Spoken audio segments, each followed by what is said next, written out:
Récemment, Ahmed Andalousi croise le chemin de l'illustrateur Rodolfo Azar Lupano. De leur rencontre est née une bande dessinée sur le parcours du paratriathlète palois. 50 ans de vie, marqué par son accident. C'est que ça me ramène loin en arrière, tout ça. Moi, ma deuxième vie, elle démarre là, réellement. Je me suis donné un projet qui était inaccessible. À la base. À la base, pour moi, il était inaccessible. Et se battre pour un projet qui est inaccessible et qui est pas jouable, ben on se dit, on voit jamais la fin, alors on se bat tout le temps.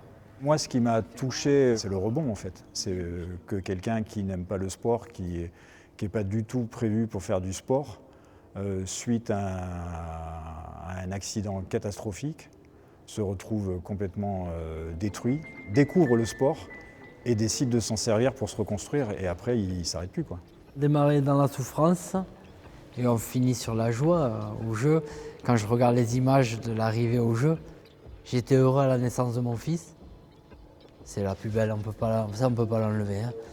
Mais quand je regarde les images des jeux, je me dis qu'est-ce que j'étais heureux d'avoir participé, heureux d'avoir fait les jeux. Depuis sa 5e place à Tokyo, Ahmed Andalousi continue sa carrière. Il s'entraîne 5 fois par semaine au stade nautique de Pau. Sa séance ce jeudi, 3,5 km, une distance de compétition. Le Palois va participer dans les prochaines semaines à 7 triathlons. Sa ligne de mire, une qualification pour les Jeux Olympiques de Paris. C'est vrai que je pensais prendre ma retraite, mais se battre pour les Jeux en France et être sur la ligne de départ à Paris, je pense que c'est un rêve. Ça serait conclure ma carrière de sportif de haut niveau, ça serait génial.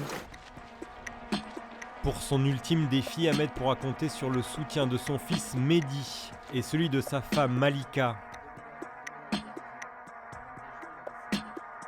La BD est à découvrir encore 3 semaines à la médiathèque de Pau.